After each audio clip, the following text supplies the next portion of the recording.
Hello my dear students last video में अपने graphs discuss कर रहे थे। हमने डिस्टेंस टाइम ग्राफ उसको स्टडी कर लिया था।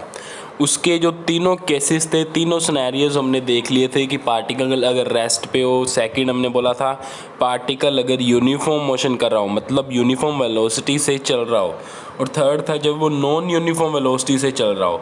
तो तीनों ग्राफ्स हमने प्लॉट कर लिए थे। वो थे डिस्टेंस टाइम ग्राफ, मतलब डिस्टेंस एंड टाइम के बीच ग्राफ बनाए थे पार्टिकल की मोशन को लेकर। इस वीडियो में अपने डिस्कस करना है वेलोसिटी टाइम ग्राफ, जो कि बहुत इंपॉर्टेंट है। सबसे इंपॉर्टेंट ग्राफ माना जाता है वेलोसिटी टाइम ग्राफ। तो वेलोसिटी टाइम ग्राफ मतलब एक एक्सिस पे वेलोसिटी लेंगे, दूसरी एक्सिस पे टाइम लेंगे। इसके भी 3 सिनेरियोस बनेंगे, 3 केसेस बनेंगे, उनको अभी बारी बारी से डिस्कस करते हैं। तो सबसे पहला केस वही बनेगा कि पार्टिकल अगर रेस्ट पे हो तो क्या होगा। पार्टिकल अगर रेस्ट पे है, देखो पार्टिकल रेस्ट पे है, उसकी पोजीशन चेंज नहीं हो रही, तो उसकी वेलोसिटी क्या है, ज़ीरो। उसकी वेलोसिटी क्या है, ज़ीरो। तो उसका अगर ग्राफ बनाओगे तो कैसा बनेगा, ये रही वेलोसिटी, ये रहा टाइम। ठीक है, कोई मर्जी टाइम है, पार्टिकल रेस्ट पे 0 सेकंड पे भी 0, 1 सेकंड पे भी 0 0। तो ये इस एक्स एक्सिस के ऊपर ही लाइन आ जाएगी। तो फिर इसको तो डिस्कस करने का कोई मीन बनता नहीं। पार्टिकल रेस्ट पे है तो उसकी कोई वेलोसिटी नहीं है, 0 वेलोसिटी है। अब नेक्स्ट देखो, अगर पार्टिकल कांस्टेंट वेलोसिटी से मूव कर रहा है, इसका क्या मतलब हुआ, कांस्टेंट वेलोसिटी का क्या मतलब हुआ।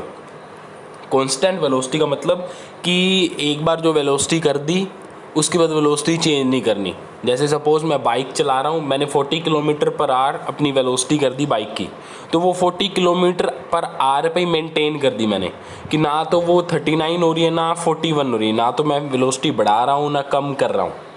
ठीक है, तो उस टाइम पे वेलोसिटी टाइम ग्राफ कैसे बनेगा। देखो पिछले वाले में तो डिस्प्लेसमेंट टाइम ग्राफ बनाया था, इसमें वेलोसिटी टाइम ग्राफ बनाना है, तो वो देखो कैसे बनेगा। देखना ध्यान से, ये अपनी एक्सिस बना ली, इधर टाइम लेना है, इधर वेलोसिटी लेनी है। अब इधर वेलोसिटी है, सपोज वेलोसिटी कितनी है, 5 मीटर पर सेकेंड, कोई भी वैल्यू ले सकते हैं।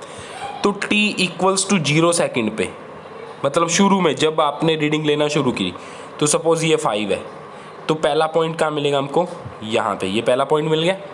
इसके बाद t इक्वल्स टू 1 सेकेंड पे, अब भी क्या 5 ही है, तो इसका मतलब सेकेंड पॉइंट कहाँ मिलेगा, ऐसे करके। मैथ्स में ग्राफ अपने ऐसे ही बनाते हैं ना, कि जैसे ये 5 है, ये 5 है, तो इसकी ऐसे सीध में आना होता है, इधर इसकी सीध में आना होता है, इधर इसकी सीध में आना होता है, जहाँ पे वो ऐसे करके मैच करती हैं वहाँ पे पॉइंट ले लेते होते हैं, है ना। तो वैसे ही बना रहा हूँ मैं। अब सपोज़ ये t इक्वल्स टू 2 सेकेंड है, t इक्वल्स टू 2 सेकेंड पे भी स्पीड कितनी है, 5 मीटर पर सेकेंड।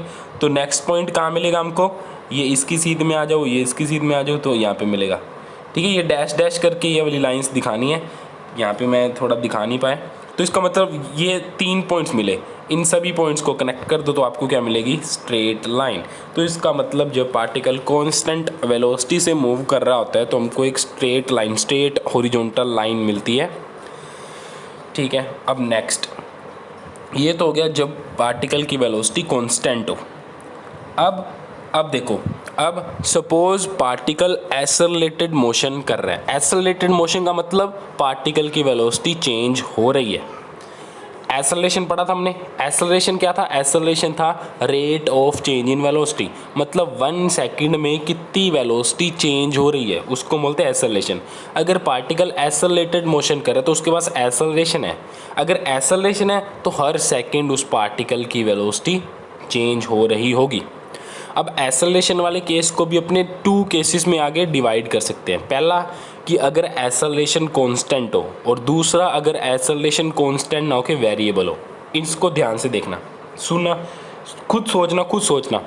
देखो सपोज एक्सेलरेशन की वैल्यू कितनी है, 1 मिनट, एक एग्जांपल लेते हैं। सपोज मैंने अपनी बाइक स्टार्ट की, एक्सेलरेटेड घुमा दिया, वेलोसिटी बढ़नी शुरू होगी। शुरू में वेलोसिटी से 0, 1 सेकंड बाद वेलोसिटी होगी 2 मीटर पर सेकंड, 2 सेकंड बाद होगी 4 metre per second, third second पे होगी 6 मीटर पर सेकंड। तो हर सेकंड वेलोसिटी कितनी चेंज हो रही है, 2 मीटर पर सेकंड। तो इसका मतलब एक्सेलरेशन कितना है, 2 मीटर पर सेकंड। हर बार देखो सेम टाइम इंटरवल में सेम ही वेलोसिटी चेंज हो रही है, two two two two two. तो इसका मतलब अपना जो एक्सेलरेशन है वो कांस्टेंट है। तो अब ग्राफ कैसे बनेगा, अब ग्राफ कैसे बनेगा देखना। एक्सिस बना लो, ये बना ली एक्सिस, ये बना ली एक्सिस, ये बना ली एक्सिस, ठीक है। ये टाइम, ये अपनी वेलोसिटी। एक्सेलरेशन है 2 मीटर पर सेकंड, मतलब हर second acceleration two two two ऐसे बढ़ता जा रहा है, बढ़ता जा रहा है। एक्सेलरेशन का मतलब होता है कि हर सेकंड वो स्पीड में, वेलोसिटी में चेंज करेगा। क्योंकि एक्सेलरेशन है तो पार्टिकल की वेलोसिटी बढ़ती जा रही है, तो इसका मतलब जैसे जैसे टी की वैल्यू बढ़ेगी वैसे वैसे वी की वैल्यू भी बढ़ती जानी चाहिए। तो ग्राफ कैसे मिलेगा हमको, एक ऐसे करके ग्राफ मिलेगा, है ना। इसको अपने एग्जाम्पल लेके प्लॉट भी करके दे सकते हैं।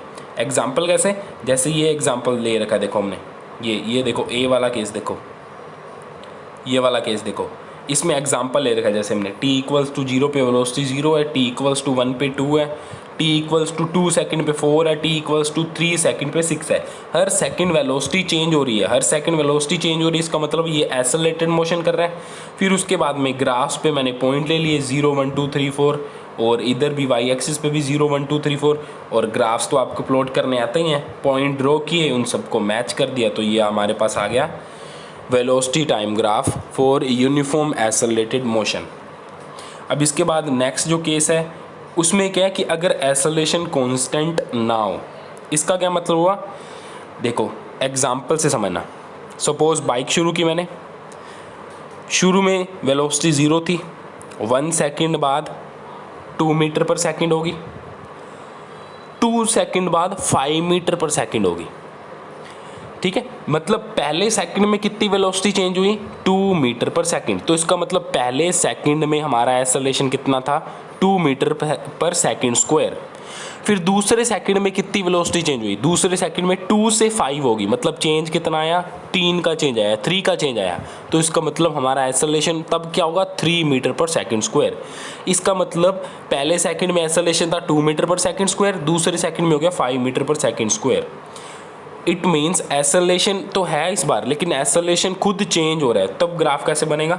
देखो इसको भी ये एग्जांपल ले लिया मैंने, ये देखो ये वाला एक एग्जांपल ले लिया नॉन यूनिफॉर्म एक्सेलरेशन वाला। इसमें देखो ये वाला है, यही जो अभी बोला है इसके जैसा एग्जांपल है। t इक्वल्स टू 0 पे वेलोसिटी 0 थी, t इक्वल्स टू 1 पे वेलोसिटी होगी 2, t इक्वल्स टू 2 सेकंड पे 6 होगी, t इक्वल्स टू 3 सेकंड पे 12 होगी। मतलब हर सेकंड वेलोसिटी तो चेंज हो रही है, लेकिन जो वेलोसिटी का चेंज है वो कांस्टेंट नहीं, वो सेम नहीं है। पहले सेकंड में तो 2 metre per second square change हुई, दूसरे सेकंड में 4 चेंज हुई, तीसरे सेकंड में 6 चेंज हुई। तो एक्सेलरेशन क्या है, वो भी चेंज कर रहा है। तब ग्राफ कैसे बनेगा, तब ग्राफ स्ट्रेट लाइन नहीं बनेगा, ठीक है। मतलब अगर चेंज सेम टाइम इंटरवल में सेम चल रहा है तब तो स्ट्रेट लाइन ग्राफ आता है। अगर सेम टाइम इंटरवल में चेंज सेम नहीं चल रहा तो वो कर्व्ड ग्राफ आता है। तो ये जो ग्राफ बना हुआ है ये वाला कर्व ग्राफ ऐसे बन जाएगा, ऐसे करके, ठीक है। तो ये वेलोसिटी टाइम ग्राफ थे, ठीक है। अब वेलोसिटी टाइम ग्राफ हैं, इसको थोड़ा सा, ये जो ग्राफ्स है ये मैं थोड़ा सा आपको रिवाइज़ करवा देता हूँ। सबसे पहले डिस्प्लेसमेंट टाइम ग्राफ पढ़ा था। पहला ग्राफ क्या था कि अगर पार्टिकल रेस्ट पे है तो ऐसे बिल्कुल हॉरिजॉन्टल लाइन आई थी। दूसरा ग्राफ हमने पढ़ा था यूनिफॉर्म वेलोसिटी वाला, तब डिस्प्लेसमेंट टाइम ग्राफ कैसे आया था, स्ट्रेट लाइन आई थी, लेकिन टेढ़ी वाली स्ट्रेट लाइन आई थी। फिर तीसरा केस पढ़ा था हमने जब वेलोसिटी यूनिफॉर्म ना हो तब कैसे कर्व लाइन आई थी। इसके बाद आज हमने पढ़ा वेलोसिटी टाइम ग्राफ। पहला पढ़ा जब वेलोसिटी कांस्टेंट हो, जब वेलोसिटी कांस्टेंट हो तो स्ट्रेट लाइन आई। फिर उसके बाद जब वेलोसिटी कांस्टेंट नहीं थी उसके 2 केसेस पढ़े, कौन कौन से, एक्सेलरेशन कांस्टेंट लिया, फिर एक्सेलरेशन को क्या किया, वेरिएबल लिया। जब एक्सेलरेशन को कांस्टेंट लिया तो टेढ़ी स्ट्रेट लाइन आई, और जब एक्सेलरेशन को हमने क्या किया, वेरिएबल लिया, तो कर्व लाइन आई। अब क्या है, circular motion and equations of motion हमारे जो 2 टॉपिक रह गए हैं, ठीक है। लेकिन जो वेलोसिटी टाइम ग्राफ है इसकी एक इम्पॉर्टेंट बात तो आपको बताना भूल ही गया मैं। देखो हमेशा ध्यान रखना जो वेलोसिटी टाइम ग्राफ है उसके अंडर जो एरिया होगा वो हमेशा हमको डिस्प्लेसमेंट देगा। क्या बात समझ नहीं आई। देखो एग्जांपल से देते हैं। सपोज़ आपको क्वेश्चन दे दिया कि for a particle velocity time graph is shown as figure, ऐसे करके वेलोसिटी टाइम ग्राफ दे दिया, ऐसे करके ग्राफ दे दिया उसने। यहाँ पे टी की वैल्यू दे दी, ये 0 सेकेंड, इधर टी की वैल्यू उसकी सीध में दे दी 4 सेकेंड। आपसे उसने पूछ लिया कि ये जो पार्टिकल है इसने जीरोस और ये वेलोसिटी की वैल्यू भी इसने दे दी, वेलोसिटी की वैल्यू भी दे दी, ठीक है, 4 कुछ भी है। तो आपसे पूछ लिया उसने कि ये जो पार्टिकल है इसने 4 सेकंड में कितनी डिस्प्लेसमेंट ट्रैवल की। तो आप क्या करोगे, जो वेलोसिटी टाइम ग्राफ है उसके अंडर वाला जो एरिया, उसके नीचे वाला एरिया, उसके नीचे वाला एरिया कौन सा होगा, ये वाला एरिया। अगर ये वाला एरिया आप फाइंड कर लोगे ना तो आपके पास डिस्प्लेसमेंट की वैल्यू आ जाएगी। क्यों आ जाएगी, क्योंकि देखो डिस्प्लेसमेंट निकाल, अगर तुम ये एरिया निकालोगे वेलोसिटी टाइम ग्राफ का, तो वो क्या आएगा, वेलोसिटी इनटू टाइम ऐसे करके कुछ आएगा, मतलब वो डिस्प्लेसमेंट देगा हमको। तो बस एक बात आपने ध्यान रखनी है कि वेलोसिटी टाइम ग्राफ है उसके जो अंडर एरिया होता है वो हमको डिस्प्लेसमेंट देता है, ठीक है। हमारे जो सिलेबस में 9th के सिलेबस में उसमें वो स्ट्रेट लाइन वाले होंगे, जो अभी मैंने आपको कर्व लाइन वाला बना के दिखाया था वो वैसे 11th में आता है। उसमें क्या है, वो हाई लेवल की क्लासेस में पढ़ोगे, इंटीग्रेशन से वो एरिया निकालते हैं। क्योंकि ये वाला जो भी मैंने बनाया था वो एरिया कैसे था, वो ना तो ट्रायंगल था, वो तो कर्व्ड एरिया था। कर्व्ड एरिया निकालने का अभी तक आपने कोई फॉर्मूला नहीं पढ़ा, 11th में पढ़ोगे। तो अगर आपके क्वेश्चन आएगा तो कैसे आएगा, जैसे ये वाला ग्राफ दे दिया आपको वैल्यू दे दी ये रही 3 सेकेंड और इधर दे दी वेलोसिटी 6 सेकेंड। तो वो बोलेगा ये 3 सेकेंड में पार्टिकल ने कितनी डिस्प्लेसमेंट ट्रैवल की। तो आप क्या करोगे, ये वाला एरिया फाइंड कर दोगे। ये एरिया तो फाइंड कर ही सकते हो क्योंकि ये ट्रायंगल बना हुआ है, ट्रायंगल का एरिया होता है 1/2 इंटू बेस इंटू हाइट। ये वाला जो मैंने कंसेप्ट बताया ये सेकेंड इक्वेशन ऑफ मोशन को ड्राइव करने में भी यूज़ होगा, ठीक है। तो ध्यान रखना, फिर से बता रहा हूँ, वेलोसिटी टाइम ग्राफ के अंडर जो एरिया होता है वो हमको डिस्प्लेसमेंट बताता है।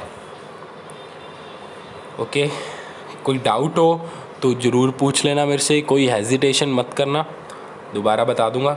कल हमको क्या पढ़ना है, एक तो कल मैं आपको सर्कुलर मोशन पढ़ा दूंगा, फिर फर्स्ट इक्वेशन ऑफ मोशन पढ़ा दूंगा, second equation and third equation और इसके न्यूमेरिकल्स वो उसके बाद करेंगे। Okay, have a nice day, keep learning.